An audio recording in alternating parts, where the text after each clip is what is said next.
So I think I want to be respectful of everyone's time. And so we're going to go ahead and get started. Thank you so much for joining us for our second virtual Playdate. We're very excited to have you. My name is Karina Slaughter, and I am the Vice President of Early Education here at Chicago Commons. As I mentioned before, for this particular activity, you're going to need empty cardboard boxes.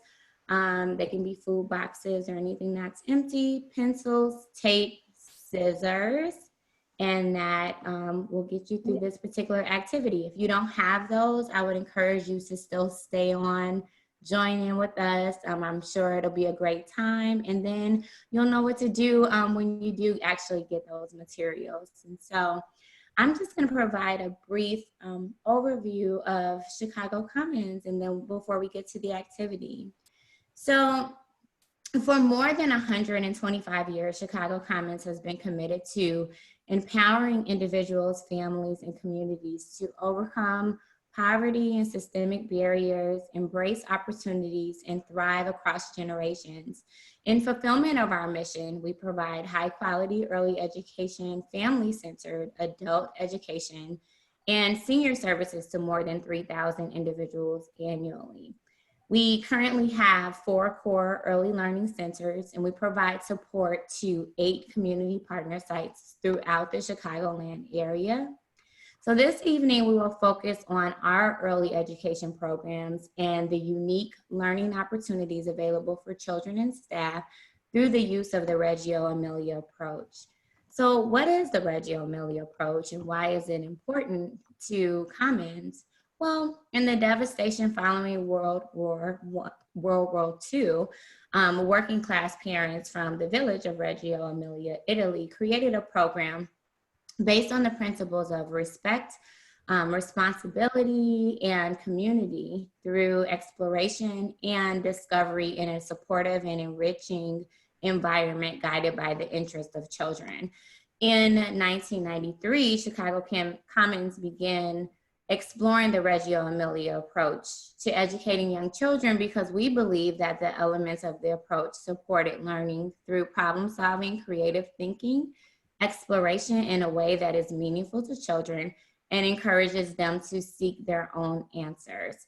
The Reggio Emilia approach is a key differentiator of our program offerings. Not only is it embedded in our classroom activities, but we also have dedicated art studios on site for children's use and 2 amazing studio coordinators who are hands-on and providing exciting learning opportunities for our students. And so today we have those amazing studio coordinators with us. And so we have Jesus and we have Marcia, and they're gonna take us through our activity once we get to it. And if you'd like to witness like the studio firsthand, or you want to see a visual of what that looks like, my background is of one of those particular studios. And so you can kind of see the different things that students will experience, or at least what the environment looks like. So we thought it would be a great opportunity for you to, experience that firsthand. We encourage you to visit our website at chicagocommons.org for more information, or contact our centers directly and take a virtual tour of our sites. If you aren't currently enrolled at Commons, what are you waiting for? We'd like to have you, and we welcome you at any time. So join us, and we would appreciate the opportunity to serve your families. So I will now turn it over to Marcia McRae to take us through this evening's activities. Good evening, and I'm glad that you're here tonight so that we could all have some time to play together, because we all need more time to play together, especially now. It's just a good thing to do. And when it comes to playing with little ones, well, I had little ones of my own years ago, we'll say. And one of the key things I always knew when I was lucky, well, when I got to stay home for a day with them, not that they were sick, but I always knew we had an ace in the hole here in the house, because we always had cardboard. It's a box. That's all you need, really. It's a box.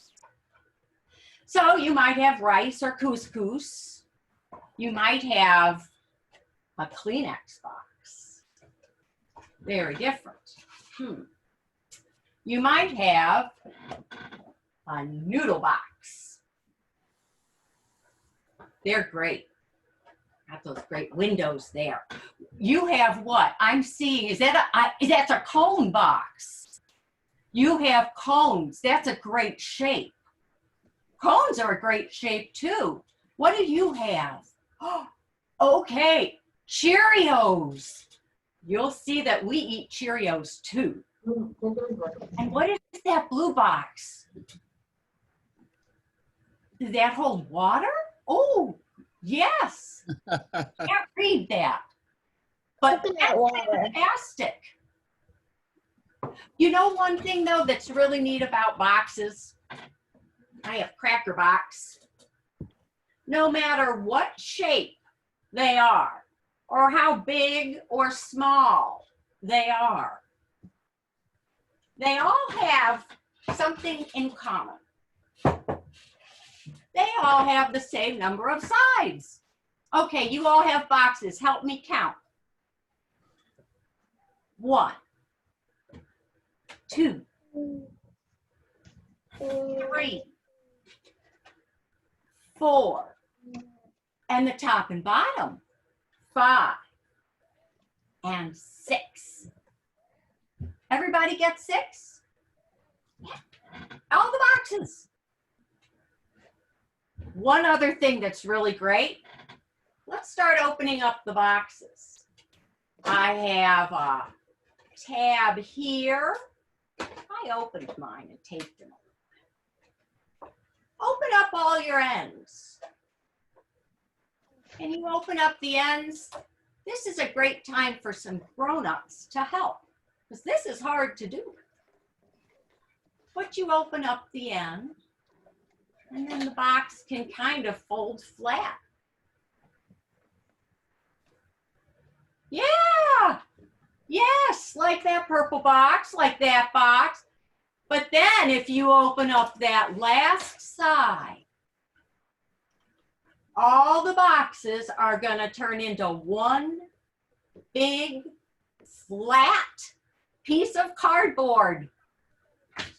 And you can do anything with it.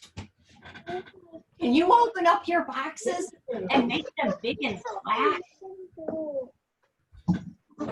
That takes some hands and it takes some strength. I know that Miss Annie knows that.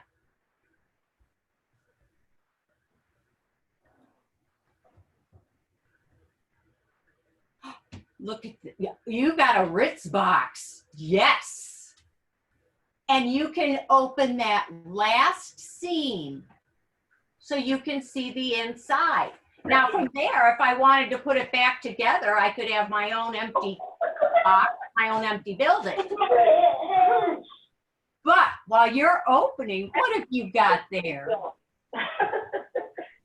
It's true. Somebody's eating something blue or green. A box. A box. It's a box. Is your hand inside the box? Your hand is inside the box. You can put your hand inside the box. It's always good to have that math vocabulary. Inside, outside, flat. Now, you can do anything with these, but what we're going to do today is we're going to make puppets. Of course, you can do anything you want. But I started out, a lot of kids, you have to think now. What do you want to make a puppet of? Well, a lot of people start by making a puppet of themselves. What do you think?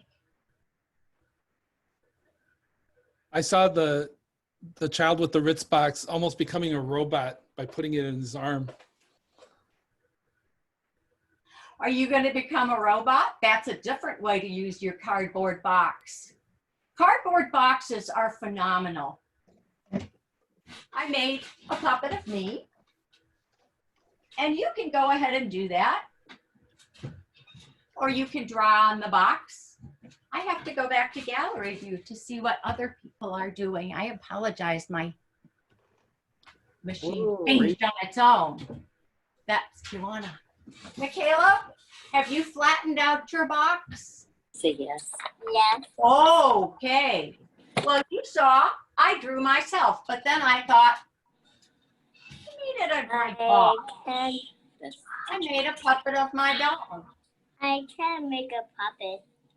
Well, now it's time. Put the cardboard down and try and draw what you would like to make a puppet of and play with.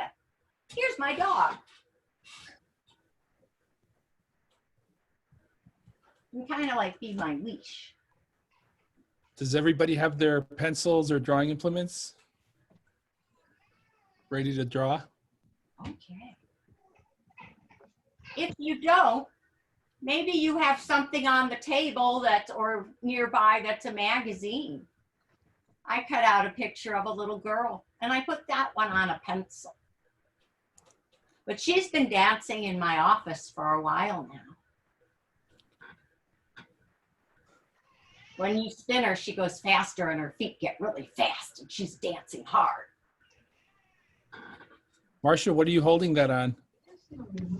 That's Is that a pencil? It's on a pencil. Just taped to a pencil. And that's Jackson. He's back this week. Oh, her hand came back. So she's there. Now, some people, that's my incredible drawing skills.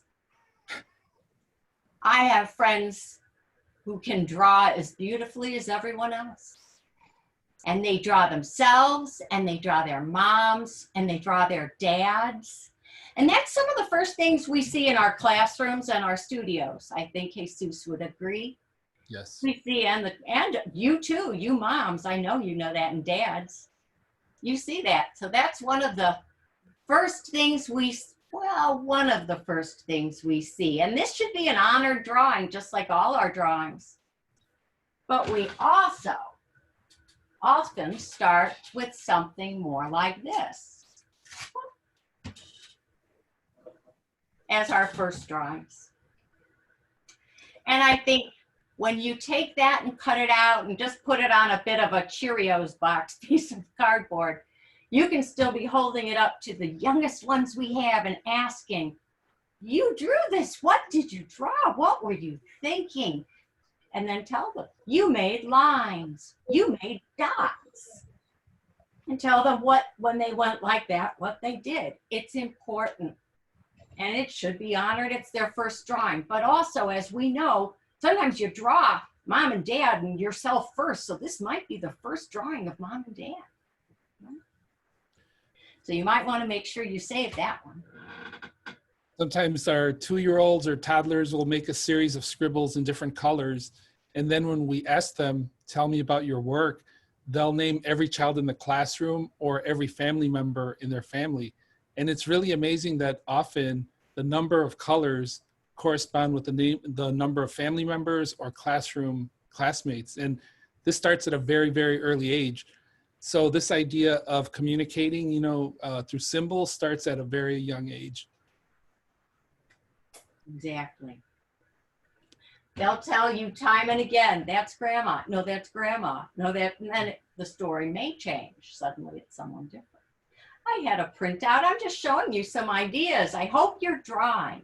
I hope you're drawing people and animals, and I'm just giving you some other ideas. I cut out a picture of a butterfly and I bent it so it has a little more depth. Not very fancy, but I can tell a lot of stories. And I had a printout of Eric Carle. So you might be doing stories of your favorite books.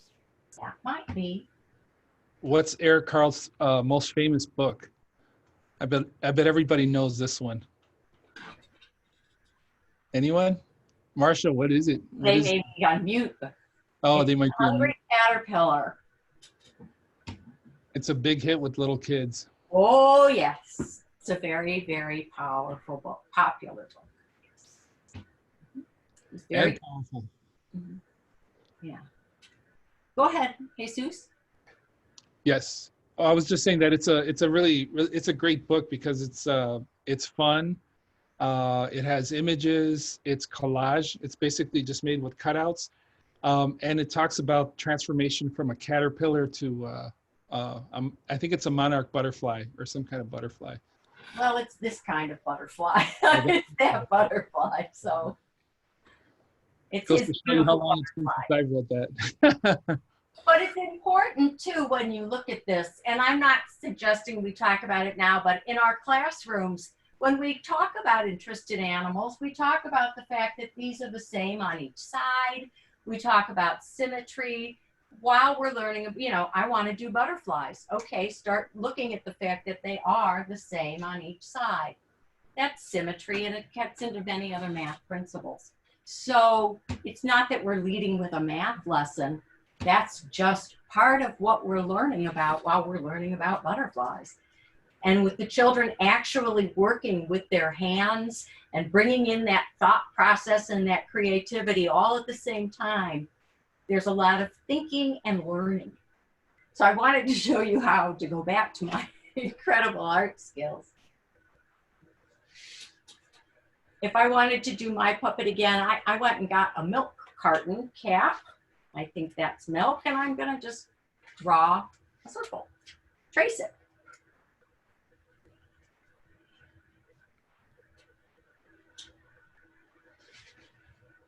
Not a very fancy head, but that's good for me. And a body. Let's do a body.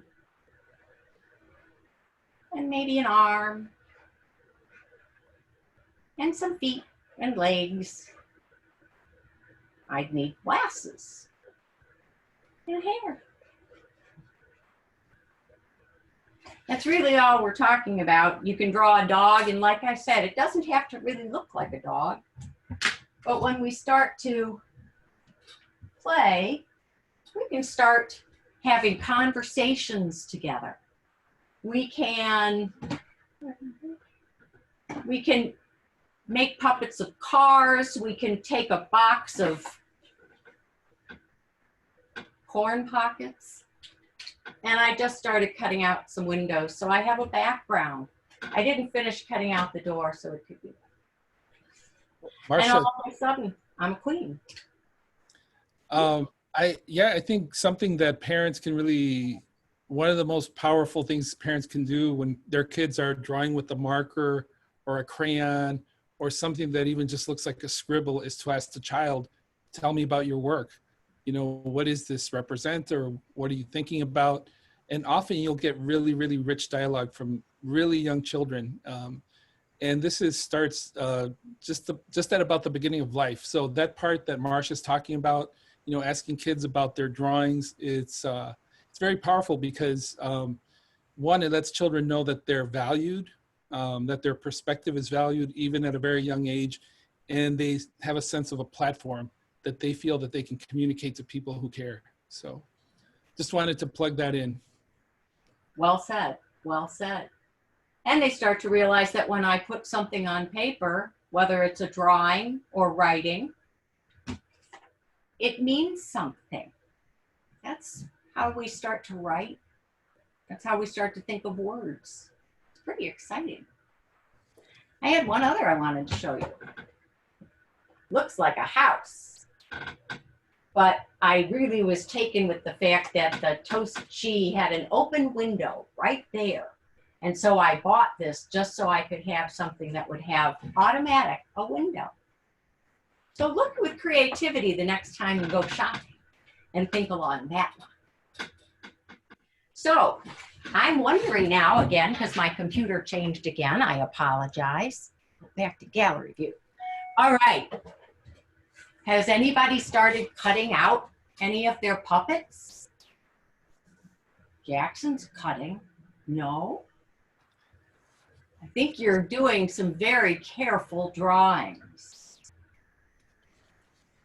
I want to ask the questions of the names I see on screen, so I don't know. Oh, Maya just cut off some great part of her Cheerio box.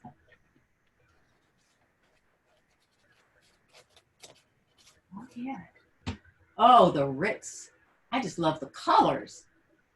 If you just cut all the pieces up and put them together, they'd be kind of beautiful, wouldn't they? Michaela, are you drawing something special? Yeah, show it to her. What is See, she? look Tell her what it is. That's you. Tell her what it is, what you drew. I draw you. Wow. You drew mommy? No, she said the teacher. Oh, the teacher. You. Wow. She drew you. You did me beautiful justice. Wow. You'll have to Thank you. hold it up. My for mom that. told Say me thank Good shot of that one. Say thank you. Thank you. Thank I like it, you. Maestra Marcia. That's wonderful. Is it Vishnu? Martha, can you share with the families or Jesus a little bit more about like what developmental learning is taking place as they're cutting through boxes? Well, there's, you know, I want to say really quickly that every parent has this story about that $50 box that they bought the child, right? That $50 toy that they bought the child, and what do they end up playing with, right? The box that it came in. So what is it about these materials that are somewhat almost like anonymous, right? We see them every day. They sort of disappear into the background, but to a child, the thing that's so valuable is that they can invent with them. And that is like, I think that's the ultimate powerful teaching tool, is children's own curiosity to design, to construct, to create something new. So if the adult observes this, then the child thinks more deeply about how they cut scissors, you know, the skill level. Anytime a child uses their hands, they're building up the muscles to write with. The little marks where they say, they put down a mark or a scribble and say, this is mom, or this is Maestra Jessica. This is the first use of symbolic language, which is writing, which is representational drawing. And this is how we initially start to communicate messages that can be understood by others. So everything is really there. I think the skill level, it starts, you know, it's always kind of clumsy when kids do things at first, and we tend to overlook them. But those things, through exposure, through practice, they get refined. So their muscles get stronger in their hands. It's impossible to use the hand without using the mind. So all of this is every kind of cognitive development. When they're figuring out, you know, which angle to use, how to use the scissors, all of this is the early parts of mathematical learning, problem solving.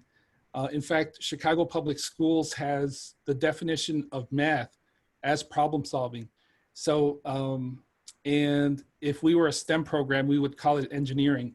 So all this stuff about figuring things out, that's either math or engineering. And the communication through the symbols, through the scribbles, that is literacy and symbolic languages and the arts. So it's all there. It just depends on what you emphasize, you know, what you want to emphasize. I wanted to add some other things in as well, but my camera keeps changing, sorry. One of the reasons that we like to use puppets of many different kinds, and even in your house, that's beautiful what you're doing there, your Cheerios box, using toys as puppets, using other things, is because, and while they're creating, the children are talking, the children are thinking, and you're hearing about what's on their mind. And so the social emotional development that's allowed by puppets gives children the opportunity to have a puppet say something that maybe they're not interested in saying or can't say, to be able to take on a different personality, to be able to act out all kinds of things going on inside. And it gives the child that other voice. And so they're very well used in social emotional development as well. Mm-hmm.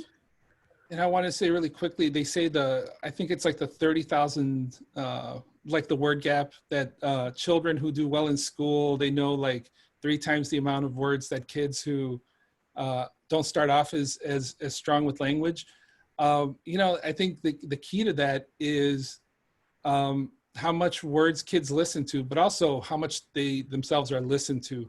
if children, the more they can express themselves about their creations, about their work, their perspective about the world around them, all of this is very, very strong, rich language development. So it's not just talking. People used to think that it was just talking to children, but really the listening part is also very important. The Yes. platform that where kids feel like what I have to say has value, that's also very important for language development. Well, I'll say that's one of the things that's very emphasized in our schools. Right now we're using very simple cardboard, and we're using very simple, I cut my pieces with Fiskars, little Fiskars. But we get Fiskars, and the reason is they're better quality. We would typically be using some handmade papers or papers that the children made themselves, as well as going through recycled materials, because that's important. We're often able to go through many different types of processes, but it's always important to know that the things that you support, Wash your fingers, Mom. whether we're using wonderful papers or wonderful paints, that the things you have at home are important too. And so now I'm seeing this cutting going on with a great effort to use the scissors. Amazing. I'm going to point out that in our studio, we also have scissors that spring open, because it's very hard to close your hand again. They spring open and let the child concentrate on other things while building the muscle. Again, sort of some of the tools that we have and materials that we have. Now, Jackson, show me what you cut out. Show me your hand.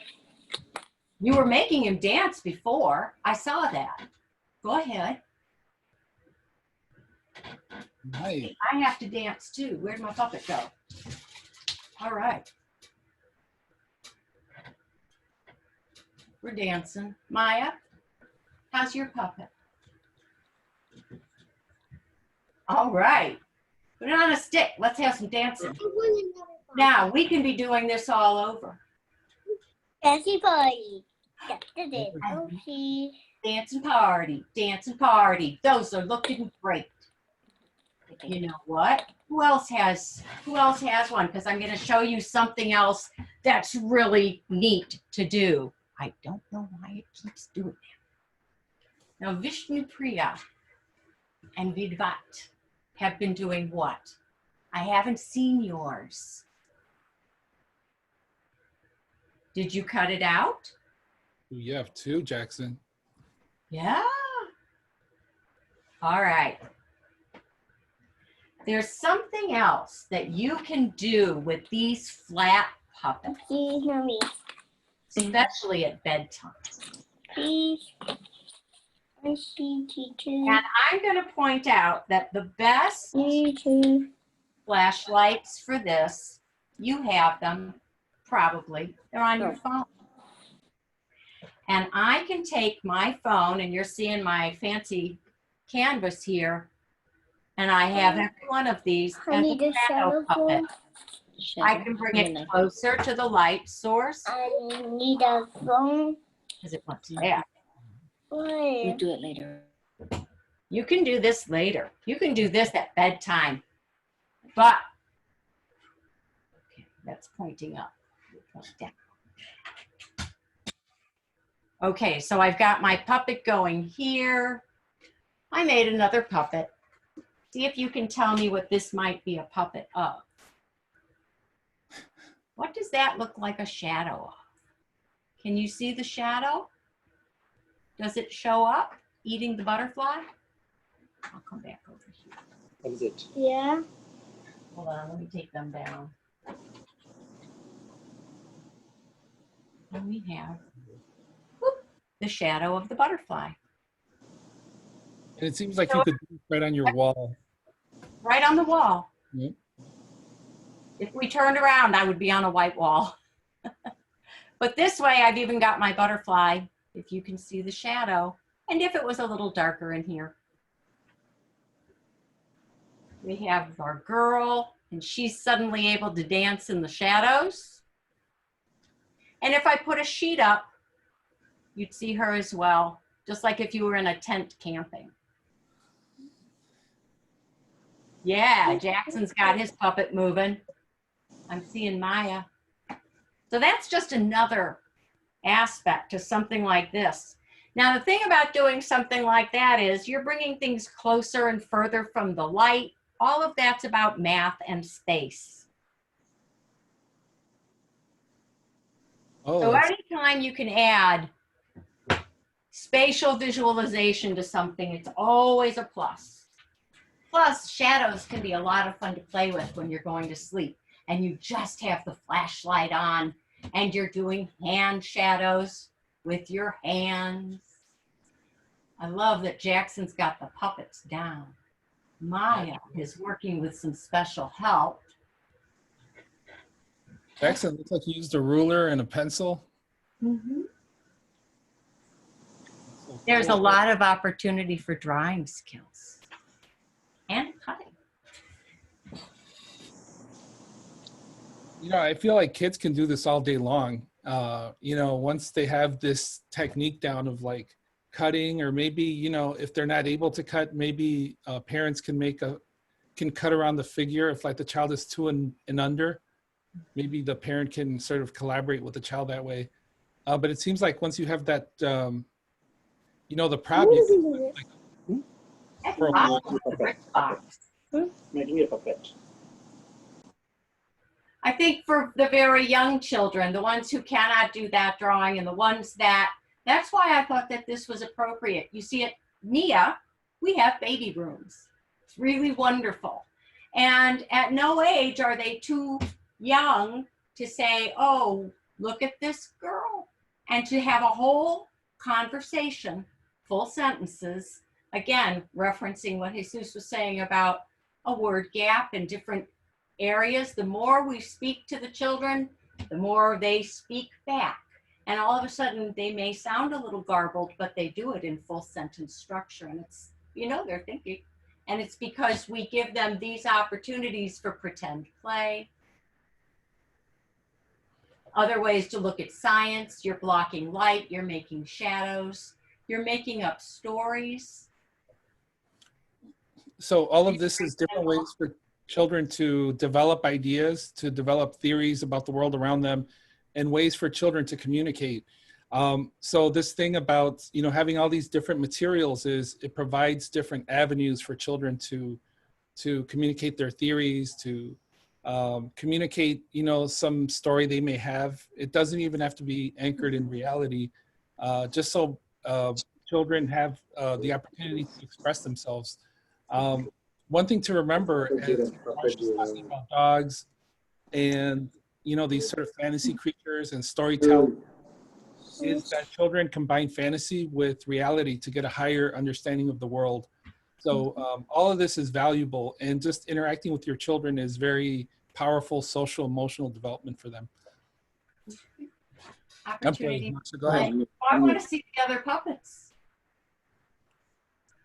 Or do you have some other questions, Julio, or any of the parents about how this might be done in the schools or anything else? Because again, at the schools, we could be doing this, but based on what we see, we'll be documenting what the children are doing. We'll be taking down all of their words, looking at their drawings, and we'll be asking those questions. We need a moon. Is that a moon or is that a sun? We'll be asking these questions and then putting that up, and the children will see their images and their work, and they'll want to tell us more about it. And in that way, we continue to learn more about the children, and they learn more about. We need a moon. Tape it. Okay, you got it. So I have a question. Who would like to tell us about their puppet? Who wants to share what they've made and tell us a little bit about it? Does anybody want to? Jackson. Jackson, what's going on? Tell us about your work. Oh, we can't hear him. Jackson? Oh, we'll unmute you. Julio, can you unmute Jackson?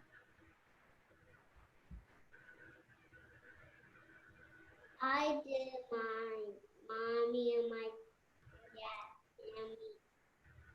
Oh, wow. Which one is your mommy and which one is your daddy? I can make him. The next time I can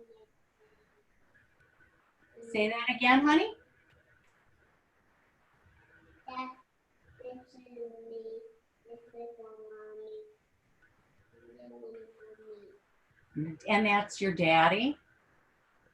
And I saw that you had them dancing before. Do they like to dance? Yes, this is me. This is my mom. That's pretty fantastic. And what's that gonna be? Can you use all that? Wow. This one and Papa what is doing. This is when and Papa is doing. That's very nice. That's very good. Oh, that's a lollipop. Is that a lollipop? Maya? Maya, tell us about what you've done. It's a one, but it's a one, but I make it a cent and a one. Oh, it's a sun, huh? Mhm. Yeah. And you're gonna make another one? No, I already made one. This is the person and Oh, wow. I see it. Yeah. Right up there in the light. That's a tremendous connection. Like the sun in the sun. Like the sun and the sun. Wow. There's an imagination. Fantastic. I can see what'll happen when the moon happens. When the moon comes up, there's an eclipse. All right, young man with the Ritz box. What did you do? I saw earlier. Show them what you made.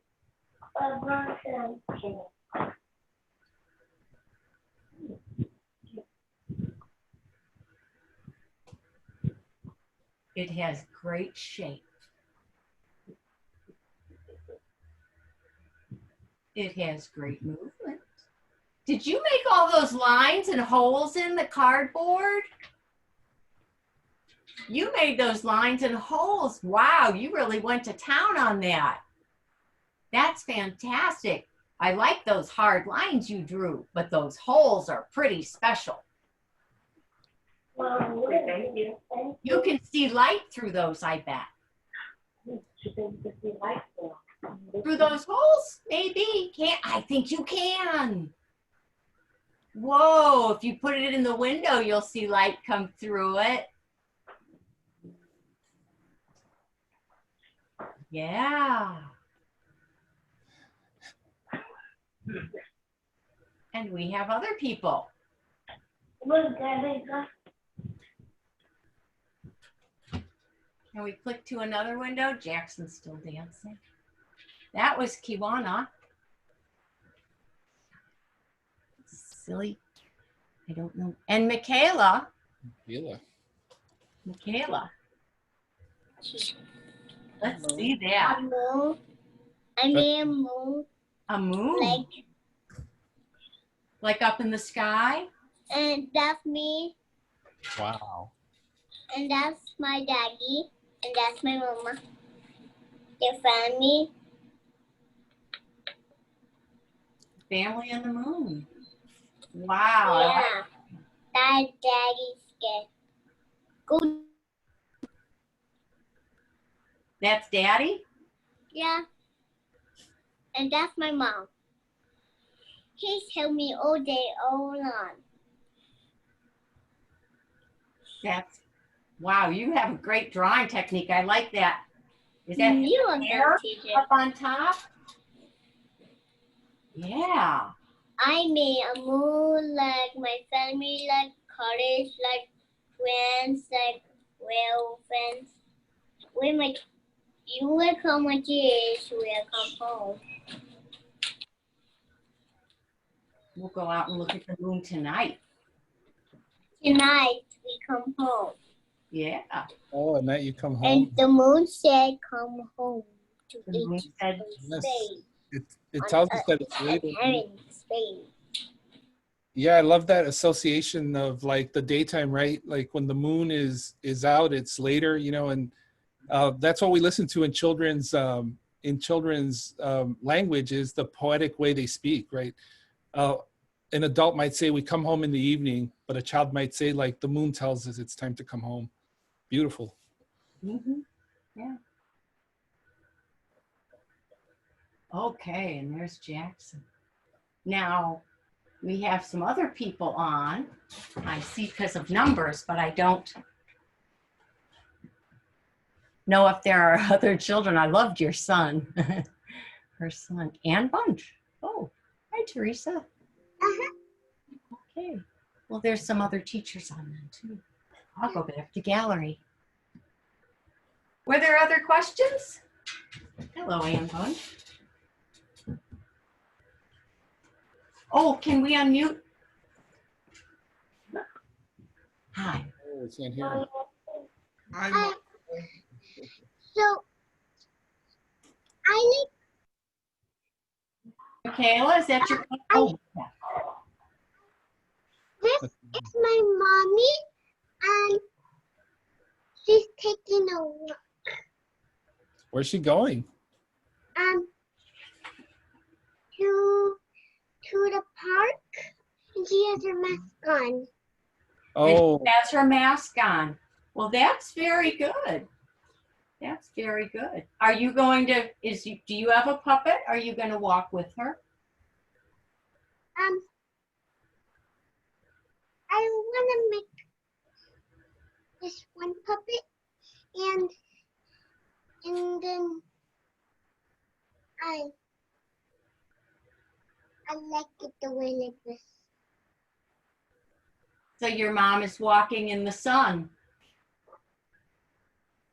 That's pretty wonderful. You cast your own shadows. beautiful, And, Maya.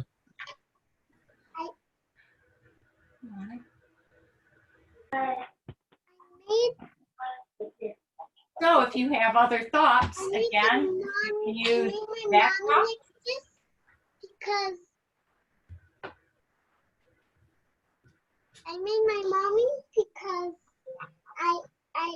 I love my mommy. Aw. It's a good reason to make that. I made my dog. Hey, Michaela.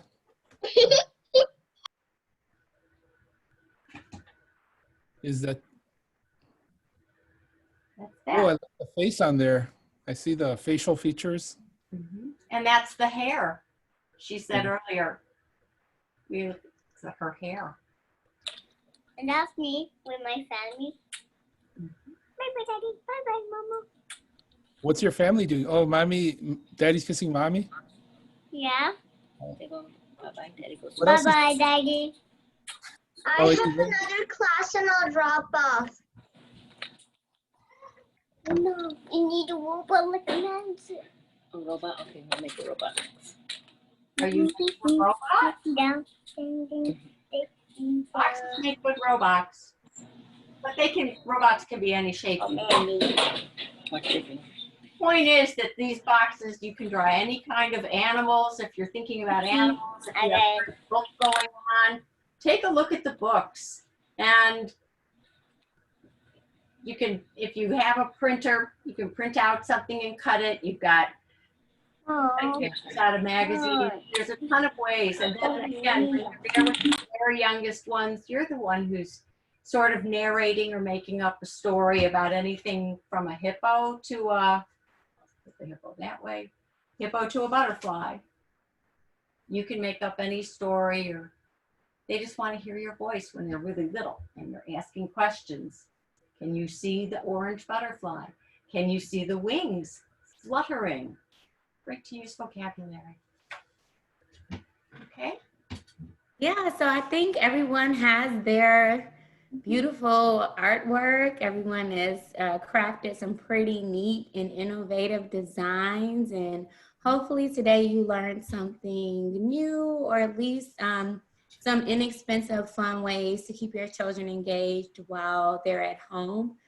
We do things like this every day at Chicago Commons. And again, if you aren't currently enrolled in any of our centers, we encourage you to visit our website at chicagocommons.org to sign up, to take a virtual tour, to learn more about our programs. Our directors and family workers, assistant directors, and team are always readily available to assist you. And so we want to thank you for your time. We know that you have a lot sometimes to do in the evenings, and we want to thank you for taking the time to join us. For those that joined us last week and came again, thank you for returning to learn with us. We hope that you had a great time. And I'm going to wish everyone a great, great evening. Thank you again. Thank you. Bye. Bye.